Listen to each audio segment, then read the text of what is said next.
क्या आपको पता है कि ऊंट को जिंदा सांप क्यों खिलाया जाता है? या फिर क्या आप ये जानते हैं कि एरोप्लेन से किसी पक्षी के टकरा जाने पर क्या होता है? क्या आपको पता है कि दुनिया का सबसे खतरनाक जहर कौन सा है, जिसकी कुछ बूंदें सैकड़ों इंसानों की जान ले सकती हैं? क्या आपने कभी सोचा है कि कोल्ड ड्रिंक को बोतलों में पूरा क्यों नहीं भरा जाता है? या फिर क्या आप ये जानते हैं कि डॉक्टर सफेद कोट क्यों पहनते हैं? यकीनन आपने आज से पहले इतने मजेदार फैक्ट्स नहीं सुने होंगे, इसलिए वीडियो को आखिर तक जरूर देखें। फैक्ट नंबर 5, आपने भी गर्मी के मौसम में अलग अलग प्रकार की कोल्ड ड्रिंक का स्वाद चखा होगा जो रिफ्रेश होने का एहसास देती हैं। लेकिन क्या आपने कभी सोचा है कि कोल्ड ड्रिंक की बोतल को पूरा क्यों नहीं भरा जाता है? ऊपर से थोड़ी खाली क्यों रहती है? अगर नहीं तो हम आपको बता दें कि कोई भी तरल पदार्थ गर्म तापमान के संपर्क में आने से फैलने लगता है, जबकि ठंडे तापमान में वो सिकुड़ जाता है। ऐसे में कोल्ड ड्रिंक को तैयार किए जाने के बाद उसे बोतलों में पूरा नहीं भरा जाता है, क्योंकि फैक्ट्री से आपके घर के पास वाली दुकान तक पहुंचने के दौरान उस बोतल को कई अलग अलग प्रकार के तापमान से होकर गुजरना पड़ता है। इस तरह ज्यादा ठंडे तापमान में कोल्ड ड्रिंक में मौजूद तत्व सिकुड़ जाते हैं, जबकि ज्यादा गर्म तापमान में वो फैलने लगते हैं। ऐसे में अगर कोल्ड ड्रिंक की बोतल को ऊपर तक पूरा भर दिया जाएगा तो गर्म तापमान के संपर्क में आने से उसमें मौजूद तत्वों के फैलने से बोतल फट भी सकती है। इसलिए कोल्ड ड्रिंक कंपनियां बोतल को पूरा नहीं भरती हैं, ताकि अंदर लिक्विड को फैलने या सिकुड़ने के लिए पर्याप्त जगह मिल सके। ऐसा करने से कंपनियों को भी नुकसान नहीं होता है और आपकी फेवरेट कोल्ड ड्रिंक बिना किसी ब्लास्ट के आप तक पहुंच जाती है। फैक्ट नंबर 6, किसी भी तरह की शारीरिक तकलीफ होने पर हम सीधा अस्पताल की तरफ भागते हैं, जहां डॉक्टर हमारा इलाज करता है। डॉक्टर की पहचान सफेद कोट से निर्धारित की जाती है, लेकिन क्या आपने कभी सोचा है कि डॉक्टर सफेद रंग का ही कोट क्यों पहनते हैं? अगर नहीं तो हम आपको बता दें कि डॉक्टर प्राचीन काल से ही सफेद रंग की पोशाक पहनकर मरीजों का इलाज करते आए हैं, क्योंकि ये रंग शांति का प्रतीक माना जाता है। अस्पताल में इलाज के लिए आने वाले मरीज अक्सर तनाव और परेशानी में रहते हैं। ऐसे में डॉक्टर का सफेद कोट उन्हें शांति का एहसास करवाने में मददगार साबित होता है। इसके साथ ही सफेद रंग का कोट डॉक्टर को भी तनाव मुक्त होकर काम करने में मदद करता है, जबकि इस रंग में गंदगी आसानी से दिखाई देती है। ऐसे में जब डॉक्टर सफेद रंग का कोट पहनकर काम करते हैं तो उन्हें कोट पर लगने वाली गंदगी आसानी से दिख जाती है और फिर वो उसे धुलवा लेते हैं। इस तरह डॉक्टर खुद भी स्वस्थ रहते हैं और अपने संपर्क में आने वाले मरीजों को भी कीटाणु मुक्त रखते हैं। हालांकि ऑपरेशन थिएटर में हरे या नीले रंग के कपड़े पहने जाते हैं, क्योंकि खून का रंग अत्यधिक चटक होता है, इसलिए उसे देखकर डॉक्टरों को परेशानी हो सकती है। इसलिए हरे और नीले रंग के कपड़े आंखों और दिमाग को शांति पहुंचाने का काम करते हैं।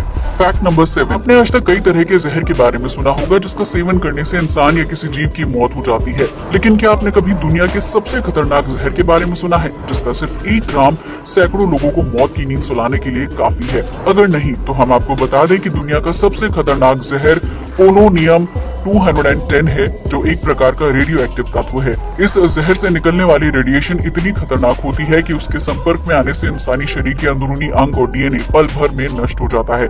इतना ही नहीं, पोलोनियम जहर को मृत के शरीर में ढूंढना भी बहुत मुश्किल काम है, क्योंकि ये जहर जल्दी से पकड़ में नहीं आता है। आपको बता दें कि 1 ग्राम पोलोनियम जहर से 5 करोड़ लोगों की मौत हो सकती है, जिसकी वजह से इसे दुनिया का सबसे घातक जहर माना जाता है। पोलोनियम 210 की खोज मशहूर भौतिकविद और रसायन शास्त्री मैरी क्यूरी ने सन 1898 में की थी, जिसके लिए उन्हें नोबेल पुरस्कार से सम्मानित भी किया गया था। पोलोनियम को खाने में मिला देने पर उसके स्वाद का पता लगाना बहुत ही मुश्किल हो जाता है, जिसकी वजह से कोई भी जाने अनजाने में इसका शिकार हो सकता है। इस जहर का पहला शिकार मैरी क्यूरी की बेटी ईरानी जूलियट क्यूरी हुई थी, जिसने गलती से पोलोनियम का एक छोटा सा कण खा लिया था। ये जहर शरीर में इतनी तेजी से असर करता है कि पीड़ित को अस्पताल ले जाने का भी समय नहीं मिल पाता है। हालांकि भारत में इस जहर का मिलना नामुमकिन है। फैक्ट नंबर 9, आसमान में उड़ते हवाई जहाज को देखकर आपके मन में भी कभी न कभी ये सवाल आया होगा कि अगर प्लेन से कोई पक्षी टकरा जाए तो क्या होगा। आमतौर पर हवाई जहाज 30,000 फीट की ऊंचाई पर उड़ान भरते हैं, जहां पक्षियों का उड़ना संभव नहीं है। इसलिए आसमान में प्लेन से पक्षियों के टकराने की घटनाएं बहुत कम या फिर ना के बराबर होती हैं। लेकिन प्लेन के टेक ऑफ और लैंडिंग के समय पक्षियों के टकराने की संभावना सबसे ज्यादा होती है। ऐसे में अगर किसी बड़े प्लेन से पक्षी टकराता है तो उससे ज्यादा नुकसान नहीं होता है, लेकिन अगर छोटे प्लेन से कोई बड़ा पक्षी टकरा जाए तो उस स्थिति में प्लेन को आपातकालीन स्थिति में रोकना पड़ता है, क्योंकि पक्षी से टक्कर होने के बाद प्लेन का फ्रंट मिरर, पंखा या फिर बॉडी डैमेज हो जाती है, जिसकी वजह से पायलट के लिए प्लेन को आसमान में उड़ाना मुश्किल हो जाता है। हालांकि प्लेन से पक्षियों की टक्कर के 95% मामलों में कोई समस्या नहीं होती है, जिसकी वजह से फ्लाइट्स पर ज्यादा असर नहीं होता है। लेकिन कनाडा और ब्रिटेन में किए गए एक शोध की माने तो पिछले 20 साल में प्लेन और बर्ड्स के बीच हुई टक्कर में 106 आम नागरिकों की मौत हो चुकी है। इसलिए ये कहा जा सकता है कि बर्ड स्ट्राइक भी इंसानों की मौत का कारण बन सकती है। फैक्ट नंबर 10, ऊंट को रेगिस्तान का बादशाह कहा जाता है, जो कई दिनों तक बिना पानी पिए रेत में लंबी यात्राएं करने के लिए जाना जाता है। लेकिन क्या आप जानते हैं कि ऊंट को बीमारियों से बचाने के लिए जिंदा सांप खिलाया जाता है ताकि उसकी सेहत ठीक रह सके? जी हाँ, आपने बिल्कुल सही सुना।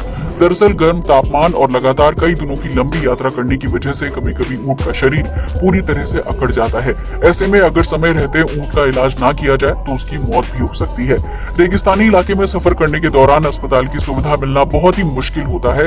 इसलिए जब कभी ऊंट की तबीयत खराब हो जाती है तो उसके मुंह में जहरीला सांप डाल दिया जाता है। इसके बाद ऊंट को पानी पिलाया जाता है और उसके मुंह को कुछ देर के लिए बंद कर दिया जाता है। ऐसा करने से सांप के शरीर में मौजूद जहर ऊंट के शरीर में बन रहे जहर को काट देता है। हालांकि जिंदा सांप खाने की वजह से ऊंट की तबीयत खराब हो जाती है और वो कुछ दिनों तक खाना पीना छोड़ देता है।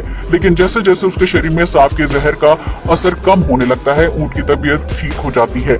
इस तरह प्राचीन काल से ही ऊंट को लकवा मारने की बीमारी से बचाया जाता रहा है, जिसका अब तक कोई साइंटिफिक रीजन सामने नहीं आया है। लेकिन ऊंट पालन करने वाले लोग आज भी इस टोटके को आजमा कर अपने पालतू जानवर का इलाज करते हैं।